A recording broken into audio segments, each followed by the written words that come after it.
Welcome back to the deep dive. There's this persistent idea out there, especially in the world of doing good. Hmm. It's the idea that charity and business are like oil and water. You're Yeah. either saint, giving things away, or you're a CEO, maximizing profit. You have to pick a lane, right? Right. It's the classic dichotomy. You've got heart versus head, empathy versus efficiency. Mm. And the common thinking is they can't coexist. But today, we're diving into a stack of research articles, case studies, some really fascinating impact reports that basically says that dichotomy is exactly why we aren't solving the big problems. Exactly. We're looking at an organization that runs nonprofit programs with the absolute ruthlessness of a Fortune 500 manufacturing plant. Ruthlessness is a strong word, but, in this context, it's actually a compliment. We are doing a deep dive into the Naandi Foundation. The Naandi Foundation. And if you're interested in how to actually solve problems like hunger or water scarcity at scale, this is your blueprint. Okay, and before we get into the heavy lifting, the economics, the logistics, we should start with that word, Naandi. It's Sanskrit, correct? It is. In Sanskrit, Naandi means a new beginning. Mm, And the founders chose that quite deliberately. When they set this up back on November 1st, 1998, right. they weren't interested in just starting another charity that, hands out blankets when it gets cold. They wanted to start a new way of thinking about poverty. And looking at the founder profile, this wasn't started by your typical social worker. No, and that's the key differentiator right from day one. Nandi was founded in Andhra Pradesh, India, by Dr. K. Anji Reddy. For those who don't know the name. He was the founder of Dr. Reddy's Laboratories, Mhm. a massive global pharmaceutical company, and he teamed up with the state's chief minister at the time. So you have a pharma tycoon and a high-ranking politician. Exactly. They built this whole thing on a model called a public-private partnership, or PPP. The core philosophy was something they called inclusive development. Which means, Basically, the government has the mandate and the reach. They're the ones who should be providing these services. But the private sector has the efficiency, the supply chains, the quality control. so Naandi was the experiment to merge those two worlds. That's it. Okay, so let's test this efficiency claim. Because everyone says they want to be efficient, but the documents we have cover three huge sectors: coffee, water, and education. Right. Let's start with the one that seems the most unlikely for a poverty alleviation group: coffee. It is the most glamorous part of the story, for sure. But the starting point was anything but glamorous. Right. Take us to the Araku Valley. We're talking early 2000s. So Araku is in the eastern Ghats of India. Beautiful, hilly region, but back then it was a massive blind spot on the development map. The population is almost entirely Fedivasi indigenous tribal communities. And the indicators were terrible. Oh, extreme poverty, high maternal mortality, rampant deforestation, just a really tough situation. And the sources mentioned there was a security dimension to this, too. Yes, because of all the neglect and the difficult terrain, the area was a hotbed for Naxalite insurgency. So you have violence, poverty, a lack of infrastructure. Now, the traditional charity play here is obvious, right? Food aid, maybe build a clinic, hand out some cash. Band-aids, exactly. Necessary in a crisis, sure, but they don't change the underlying economy. So what did Naandi do? They looked at the elevation and the soil and said, wait a minute, this climate is perfect for high-grade coffee. But they didn't just hand out seeds and wish them luck. They decided to implement biodynamic farming. Okay, I want to pause on that term. Biodynamic. We hear organic all the time. Is this just a fancy word for organic? It's organic plus plus. It's an incredibly rigorous agricultural method. You're not just avoiding chemicals, you are actively regenerating the soil. You view the entire farm as a self-sustaining living organism, A closed a loop. perfect closed loop where the farm feeds itself. But that sounds incredibly labor-intensive. Why force that on farmers who are already struggling to survive? It would be easier to just use fertilizer, yes, but that destroys the soil over time. Naandi was playing the long game. They wanted to create a product so high quality it couldn't be ignored. But here is the real innovation. It's a business model. It's the business model. They call it forest to cup. Which implies they killed the middleman. Ruthlessly. In the traditional model, a tribal farmer sells to a local agent who sells to a regional aggregator. You know the story. Yeah. By the time that coffee reaches your mug, the farmer has seen pennies. So Naandi cut them all out. They set up a cooperative system. They take the coffee directly from the tribe to the global market. And they didn't aim for the supermarket shelf, did they? No. And this is the audacious part. They positioned Araku Coffee as a luxury brand. They opened a flagship store. not in Hyderabad. In Paris. In Paris. In the Marays district. That's high-rent territory. Oh, it is. So just picture this contrast. Hmm. To have Adivasi farmers in a remote Indian valley Right. growing these biodynamic beans that are being brewed by baristas in Paris for, connoisseurs, it completely flips the narrative of poor tribal farmer. It turns them into artisans. That's great marketing, but I have to be the skeptic here. Does that money actually get back to the valley? It's a fair question, Mm-hmm. but the data suggests it does. Hmm. This model has lifted 25,000 families out of poverty. Hmm. But the stat that really jumps out, the one that blew my mind, Mm-hmm. is the creation of 1,300 coffee millionaires. Now, we should clarify for you listening, that's millionaires in Indian rupees. Correct. But let's put that in context. In that local economy where families were previously living hand to mouth, having over 1 million rupees in assets is, well, it's transformative. It's a different life. It's the ability to send your kid to college or build a concrete house. And it's not just economic, right? This is where the term economics comes in. The report mentions they won a Rockefeller Foundation prize for this. What is economics? Economics is their model.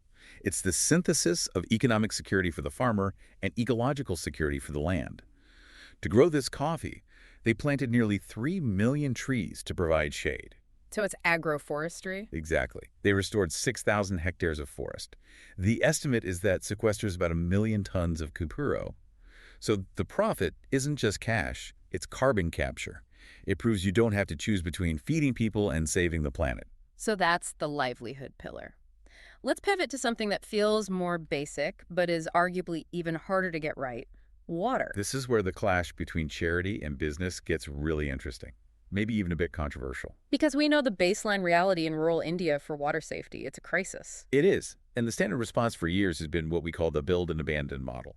Yes. A donor builds a water filtration plant, they cut the ribbon, take a photo, everybody claps, and they leave. And then 6 months later? A seal breaks. A filter clogs. And because the community has no training and no budget for repairs, the whole thing just sits there rusting. So how did Naandi disrupt that cycle? They launched Naandi Community Water Services, or NCWS. They built reverse osmosis plants, high-tech stuff, but they decided to treat water not as a gift, but as a service. They charge a user fee. And that's the controversial part. I can hear people saying, water is a human right. How can you charge the poorest people on earth for it? It's a valid philosophical argument. But practically, the free model was failing. The water was free, but it was non-existent because the pumps were broken. So what's the fee? Naandi charges about 35 pays per liter, so fractions of a penny. Tiny. Tiny. But across 3 million users in nearly 700 villages, that money aggregates. It creates a sinking fund. So when a part breaks, they don't have to write a grant proposal to the World Bank. They just take the money and buy the part. The fee creates sustainability. It creates accountability. It turns the beneficiary into a customer. A customer has rights. They can demand quality. If I'm paying you for water, even a tiny amount, I expect clean water. Precisely. And the health data ended the debate.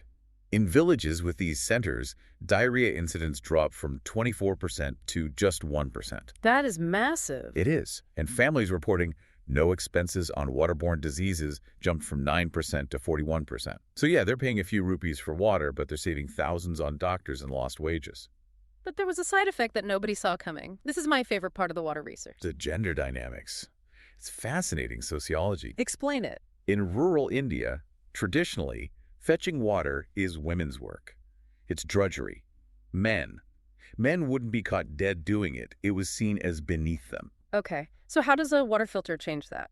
Well, Naandi made these water centers look like little businesses. They're clean, modern, you pay money, you get a receipt. It became a transaction. It became business. Exactly. And suddenly, the men started showing up. The data is hilarious and profound. Before these centers, men fetched water in only 20% of households. And after? It shot up to 60%. That's incredible. You rebrand a chore as a commercial transaction, and the men said, I'll handle this. And that liberated hours of time for women every single day. So we've got coffee millionaires and men fetching water. Let's look at the third pillar, education and nutrition, specifically the midday meal scheme. Right. Now, Naandi didn't invent midday meals. That's a government mandate in India. The Supreme Court mandated it, right? Yes, that government schools must provide a hot-cooked meal to children. But imagine the logistics. We are talking about feeding millions of kids every day. And doing it safely, because if you mess that up... It's a nightmare. Food poisoning is a massive risk. Oh, okay. So Naandi centralized it. They built what are essentially mega kitchens. I mean, we're talking about vessels that cook tons of rice at once. I was looking at the notes on the tech. They have automated roti makers. Yes. Machines that pump out thousands of flatbreads an hour. Temperature-controlled delivery trucks. It is an assembly line for nutrition. At their peak, they were feeding 1.3 million children daily. 1 billion meals cumulatively. It's just a staggering number. It is. And again, applying that corporate rigor, they worked with partners to fortify the food. Because in India, you have hidden hunger. So kids are getting calories but not nutrients. Right, they're anemic. So Naandi adds micronutrients directly into the food processing. Yeah. Its efficiency with a specific health outcome in mind. But they also go beyond the food. We have to talk about Project Naandi Kali. Naandi Kali means little bud. This is specifically targeted at the girl child. In many of these communities, if a family has limited money, the boy goes to school, the girl drops out. So how do you stop that? It's not about paying tuition, because public school is technically free. The barriers are the hidden costs. Uniforms, shoes, notebooks. Right. Naandi Kali provides a kit that covers all of that. It removes the economic excuse for the parents. It buys her a seat in the classroom. But just sitting there isn't enough if the education system is struggling. Correct. So they also set up academic support centers for tutoring. And more recently, they've introduced the digital equalizer. Which sounds like a superhero weapon. It kind of is. They're providing AI-powered tablets to these girls to bridge the digital divide. Huh. But what I love most is Sports for Life. They organize the Tufan Games. Tufan means storm. Yes. Yeah. It's about letting these girls be a storm. You have to understand, these girls will often grow up with very restricted physical movement. They're told to be quiet, be small. Don't take up space. Exactly. Mm-hmm. Putting them on a field, telling them to run, compete, scream. It builds a kind of confidence that a textbook just can't. Okay, I have to play the critic again here, because we've spent the last 10 minutes describing a utopia. The coffee is booming, the water's clean, but development work is never this smooth. Oh, not at all. If we want this to be a blueprint, we have to talk about the cracks. What were the walls they hit? The road was incredibly rocky. And you don't get to this scale without near-death experiences for the organization. The biggest hurdle, especially in the beginning, was simply trust. Back in the Araku Valley. Yes. You have to remember, these tribal communities have been exploited by outsiders for centuries.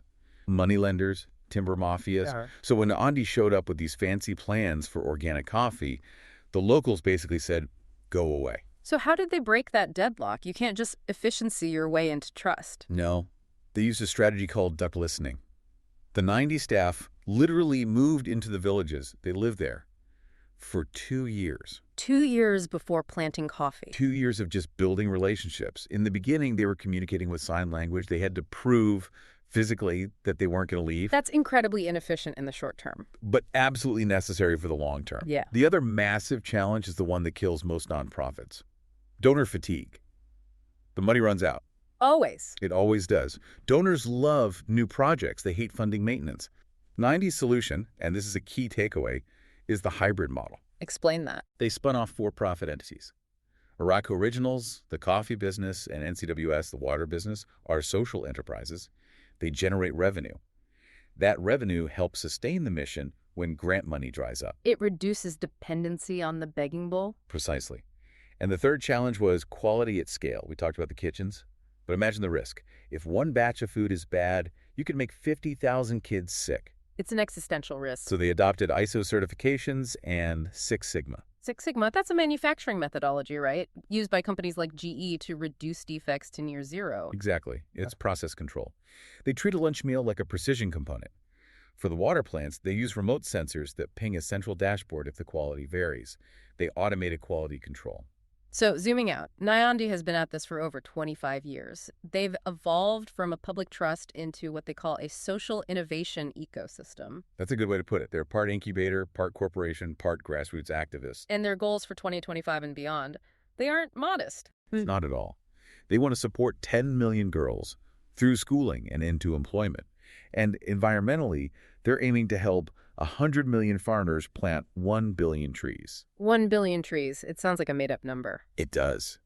But they've already turned a barren valley into a forest in Araku. They have the blueprint. It's just a matter of copy-paste adapt at a massive scale. It really brings us back to that initial contradiction we talked about, the saint versus the CEO. Nandi seems to prove that if you want to be an effective saint, you kind of have to act like a CEO. That is the provocative truth here. Empathy is the fuel, but efficiency is the engine.